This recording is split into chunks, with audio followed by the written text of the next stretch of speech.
و نصلی علی رسولہ الکریم اما بعد اعوذ باللہ من الشیطان الرجیم بسم اللہ الرحمن الرحیم۔ آج کا ہمارا درس قرآن فلسفہ قربانی کے حوالے سے ہے۔ اللہ تعالیٰ قرآن مجید میں ارشاد فرماتے ہیں لن ینال اللہ لحومها ولا دماؤها ولکن ینالہ التقوی منکم۔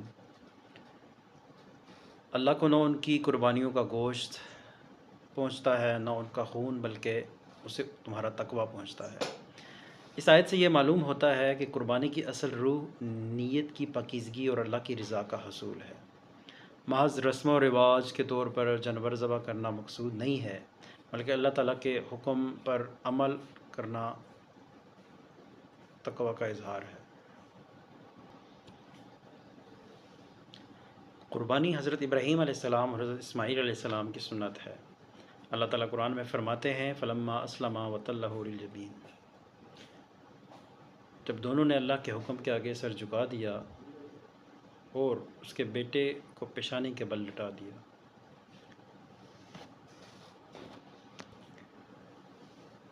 حضرت ابراہیم علیہ السلام اور حضرت اسماعیل علیہ السلام کی قربانی دراصل کامل اطاعت رضا الہی کے لیے اپنی پسندیدہ چیز کو قربان کرنا تھا اور صبر و تسلیم کی اعلیٰ مثال قائم کرنا تھا۔ قربانی کا مقصد شکر اور شعور ہے۔ اللہ رب العزت قرآن میں فرماتے ہیں وَبَشِّرِ الْمُخْبِتِينَ الَّذِينَ إِذَا ذُكِرَ اللَّهُ وَجِلَتْ قُلُوبُهُمْ۔ قربانی ہمیں یاد دلاتی ہے کہ ہر نعمت اللہ تعالیٰ کی دی ہوئی ہے اور ہم اپنی محبوب چیز اس کی رضا کے لیے قربان کریں۔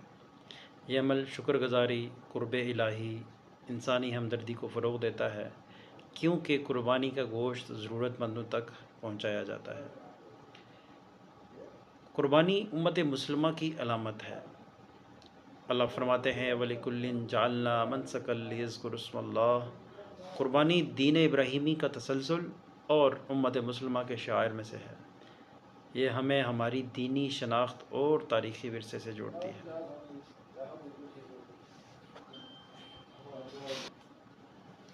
قربانی ایک روحانی عمل ہے جس کی بنیاد تقوی، اطاعت، شکر گزاری پر ہے۔ جانور کا ذبح اصل مقصد نہیں ہے، بلکہ نفس کی خواہشات کو قربان کرنا اصل پیغام ہے۔ ہمیں انسانی ہمدردی، اثار اور خلوص کا سبق دیتی ہے۔